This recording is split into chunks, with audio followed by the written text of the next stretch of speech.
Welcome to Reframed, a podcast created to educate, encourage, and inspire parents and professionals.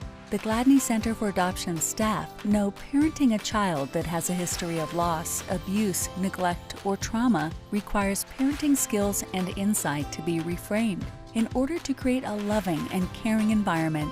Reframed host Emily Morehead and guests strive to make an impact on our world through topics that are important to you, your family, and our communities. And now, here's your host, Emily Morehead. Hi, and thanks for tuning in to another episode of Reframed. Today I have Mary Kathryn Nader to discuss with us about children who are grieving in the school system. Mary Kathryn, thank you for joining us again.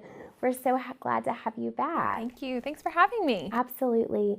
We look at you as one of our grief experts in our community, and so just so grateful to have this conversation with you, just in hopes to share with parents and teachers and community members how to respond to children who are grieving, and specifically what that looks like in the school system. We have these big expectations for kids to learn and grow and pass all these standardized testing. But what we know to be true is when children are grieving deeply, their little brains are not online. So kind of walk me through what that looks like when a child's grieving and what those signs and symptoms can be. Sure.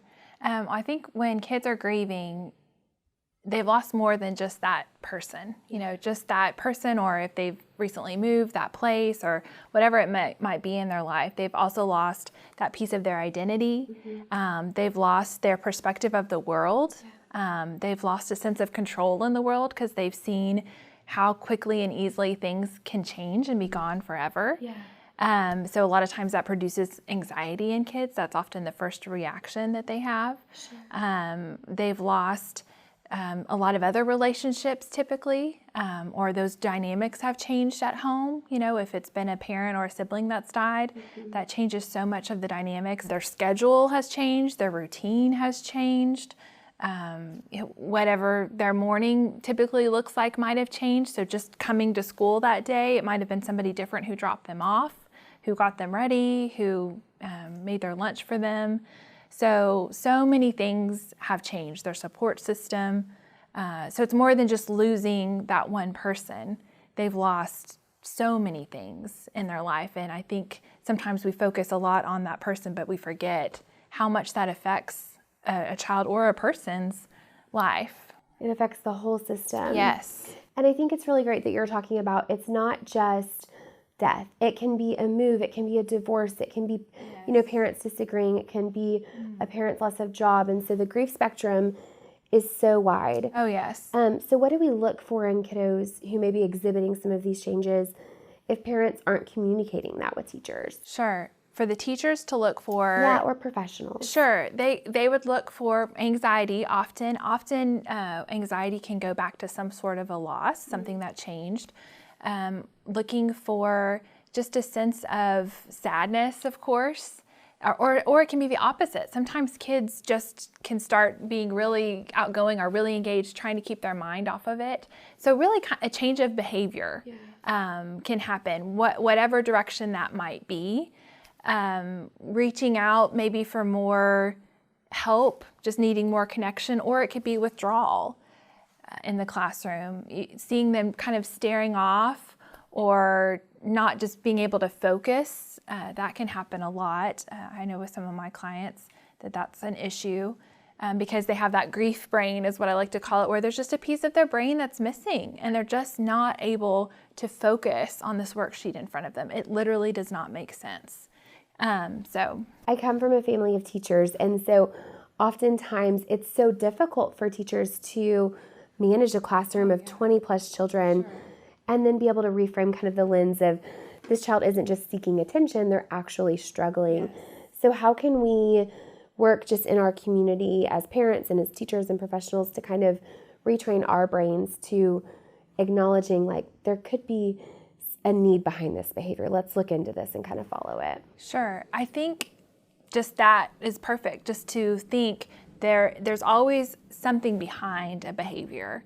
And so to be curious, I think is a key for teachers, for school counselors, for professionals to say, that's interesting, that's different than normal for them. I wonder what's behind that. instead of just responding to it. Because you're right, kids, and they could even act out in ways just to get attention seeking, that are not healthy ways, but behind that is this deep sense of loss or this deep sense of needing to control something, or just needing that connection and attention, and that might be the only way that they are able to get it. Yeah, because in that circle of, all the loss, they might lose some of that connection with that parent or that sibling that they may have always had that with, because that whole cycle is disrupted. Definitely. I think as a parent, it's hard for me to know when should I share something with the teacher or when not to. I remember sharing with my child's daycare provider, like, hey, we're going through some stress in our home right now. Here's what's going on. And I wondered, like, am I over-reporting? How do I know what's right or when to share? So what guidance do you have for parents about that? Whatever you're comfortable with sharing, I think it's always helpful to share with the teacher so the teacher has some sort of an understanding and a compassion. And even if you can even talk to the child about it, depending on their age, about what they are comfortable talking to their teacher about or their school counselor about. I've had some clients that I've encouraged them to go and have a meeting with teacher and parent and child to say, maybe parent met with the teacher first and said, here's what's going on, here's the big picture, but maybe to meet also with the child to say, okay, so when I'm feeling the anxious, when I'm feeling really sad and I don't want to cry in front of all my friends, when I'm feeling really angry about what happened, here's the plan for what I can do. So then child's on the same page, teacher's on the same page, parents on the same page, everybody knows. Now that takes time, that takes planning for parent to take off work to go to this meeting and for teacher to be available for conference but I think in the end, it ends up being worth it because now everyone feels supported, everyone feels like there's a plan and there's this open line of communication between everyone. And with that, it sounds like you're giving a little bit of that control piece back, which I keep hearing you say can be such a need during grief. Sure. And for kids to have that sense of, okay, I'm not out of control when I'm feeling this way at school. Here are some options that I have of ways that I can handle this. And for the teacher to know this is what's going on. And for the parent also to be at ease a little bit too, to not be so worried, because it is hard when you know your child is struggling so emotionally and in so many ways, to have them at school and not know how that's going to go. And maybe it's just relieving that child from that dark secret that they feel like they're carrying that can be so burdensome, because now everyone in this room, that is safe and is advocating for you, believes you, trusts you, and wants to help you. Yes, definitely. And for each child, it's going to be different what would be helpful for them. So to give them that voice to say, hey, here's what would be helpful. And even to put it as an experiment. Let's try doing this when you feel that way. And then we'll check in. Did it help? Did it not help? Of course, if you can have a counselor or a professional involved as well, that helps the whole process. And me as a counselor, I loved getting to talk to the teachers or the school counselors when I get that permission from the parent, because I feel like it gives that child a sense of, here's this whole team that's supporting me, that's behind me, that's communicating about what's helpful and what's effective, and helping get them through this. Yeah. They're not alone. I guess I wonder, what are some other ways? You said not every child has this like one recipe basically. So what are some other really good ways that parents and teachers can work together to create safety for that child? Well, at school, I mean, I've had I've had kids do different things. One, loved looking at a picture that was really calming for them of the person who had died. So putting it in their locker, like letting that child choose where this picture will be, in their binder where they would see it often, something like that they're comfortable with. And so teacher knew that when that child wanted to go and look at, open their locker, that was kind of a reason, an excuse to just get to look at that picture for a minute. Not all kids want to look at pictures. Some, that's really upsetting for them. I had another client that had one of the made a cool down jar that has the glitter in it, and just kind of, that gave them, just had it on their desk, and it was just kind of a way to just take some deep breaths and watch that settle, be mindful in that minute. Obviously having the school counselor available as a place to go. Sometimes things like lunch can be, or recess, which you think would be good as a escape, those can sometimes be hard for kids. So having maybe a backup plan for that. If you don't feel like going to lunch and sitting with your friends, can they go sit with the school counselor and have lunch in that office, or can they go do something different during recess, just kind of having that backup plan for whatever it might be that triggers those emotions for them, or giving them just the tools for during that time, what they can do, what their options are. I love that. A lot of what I'm hearing you say is having these conversations and including your child in that process. How do you even start the big conversation of, this is hard, you're going back to school after this incident, or we're in the middle of the trenches of this divorce or move or whatever this is? How do you start acknowledging that with your child and empowering them to use their voice for what they need? Sure. Well, and each child is different. Like, I have had some clients I know that, dad died and they went and played in a volleyball tournament that night, or they wanted to go to school the next day. In some ways, school can be the normal, that can be the escape, the routine for them, and so they want to stick with it. So some kids don't even really want to take a break from school, which is interesting.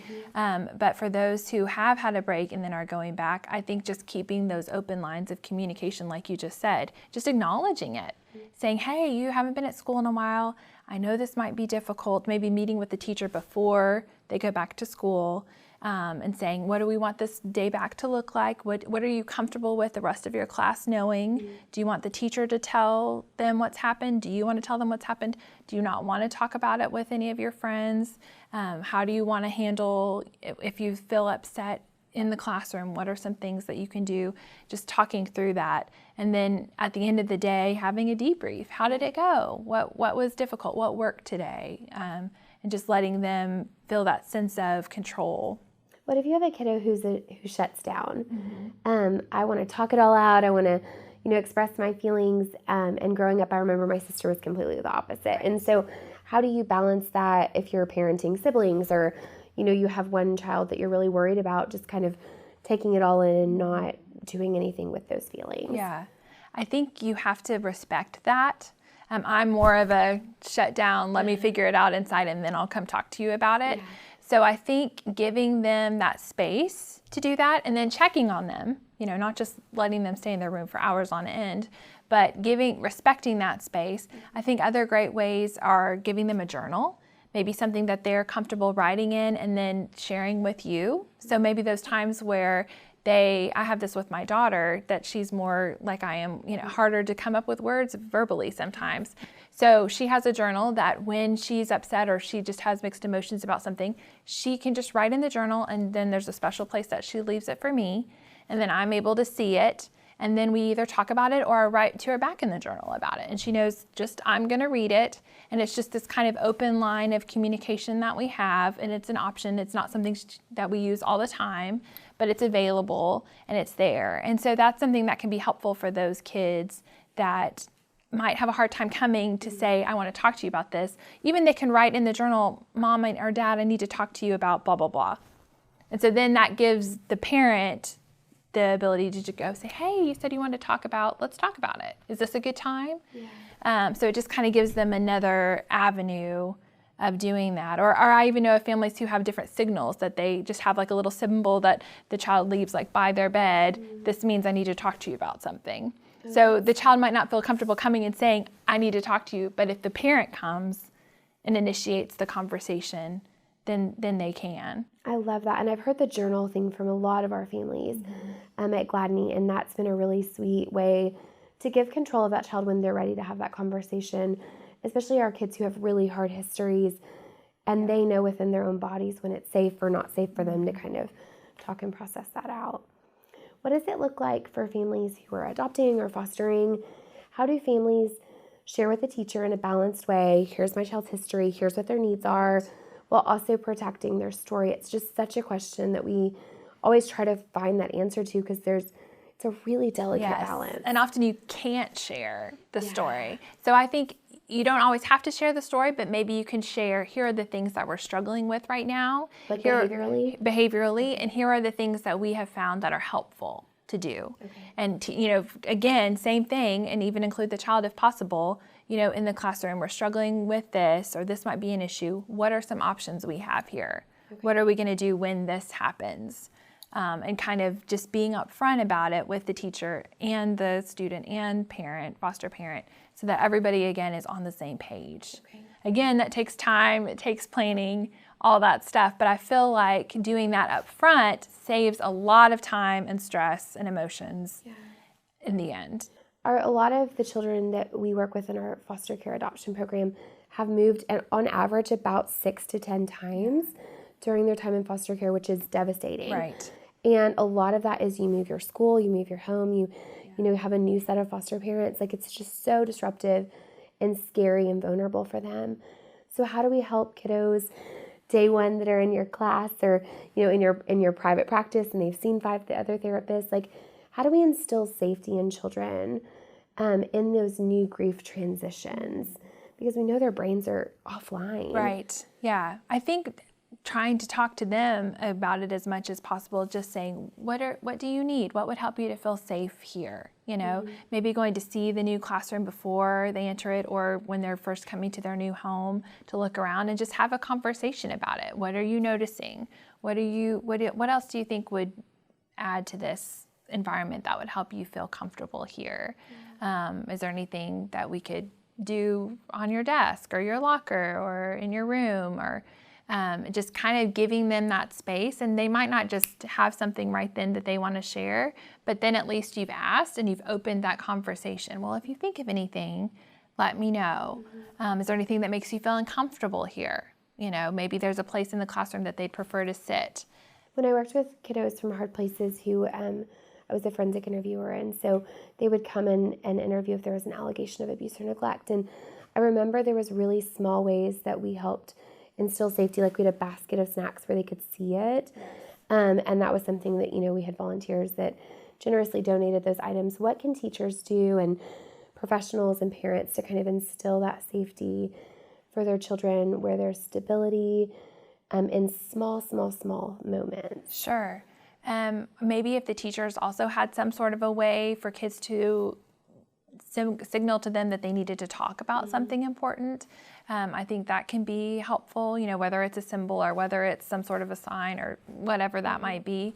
I think snacks are a great idea. I know most teachers probably don't want to buy a ton of snacks that are constantly going to be eaten in their classroom, but, there could be parents that would donate. That's a great idea. But having maybe special journals that are available for the kids, and whether they have kind of a free time or something like that where the kids can choose to write in those journals, and then same thing, let the teachers read them or not. And even, again, having that conversation of what would help you feel safe here. Okay. Can you walk me through, I think when parents are grieving alongside their children, we think that our grief is the same as our child, or we think it's completely different, just kind of depending on your perception. So what does grief look differently like in children versus adults, or is it the same? I think it's different for everyone. I think, and that the book you gave me last time, Megan Devine, such a great book. Oh, I'm glad you liked it. I love it. That's and so, awesome. But she does a great job of describing in there how everyone's journey is different. Everyone's relationship is different. Everyone's personality is different. Everyone's relationship with that person and memories with that person are different, or from that home, or, whatever.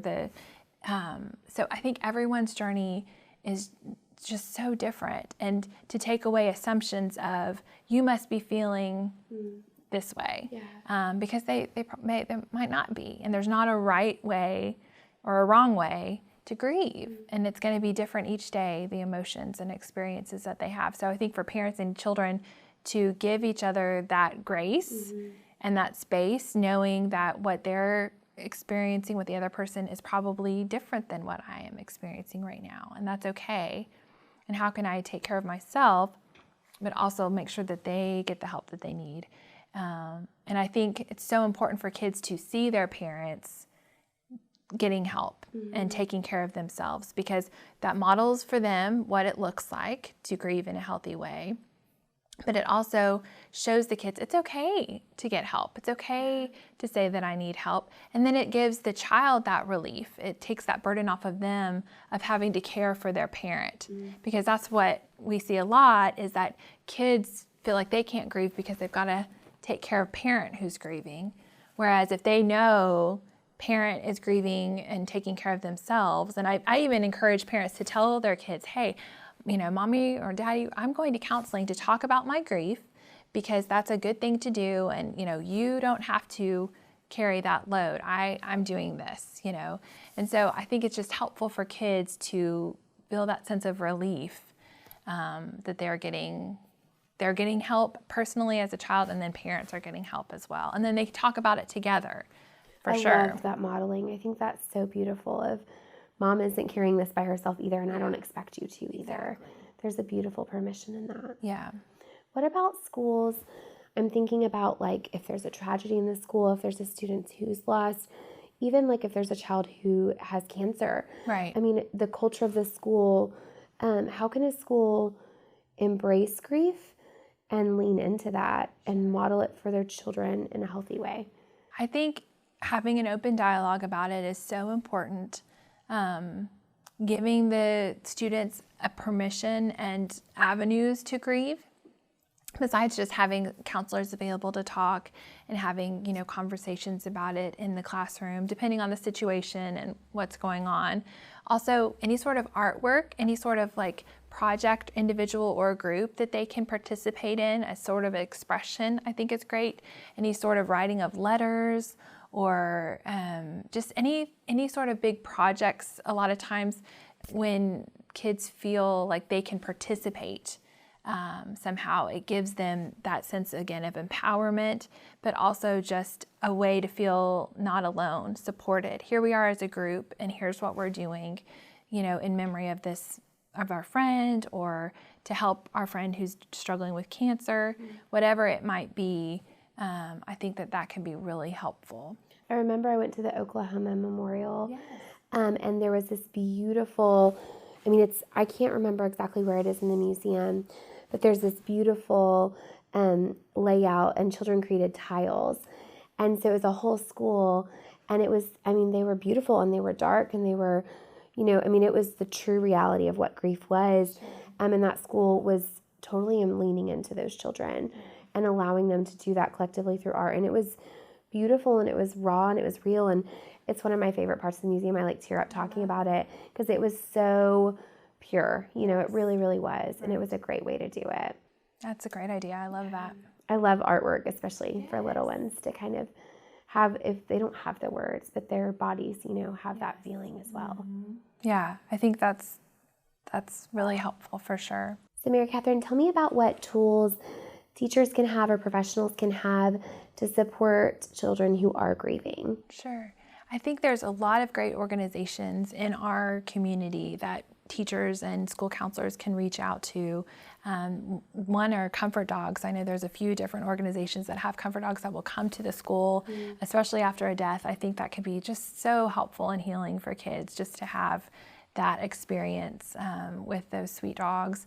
Of course, the Warm Place is a great organization, and also GriefWorks they do the grief groups. And then there are a few other organizations that we can list on the website, but I think having that ability to reach out is huge for teachers and families. Absolutely.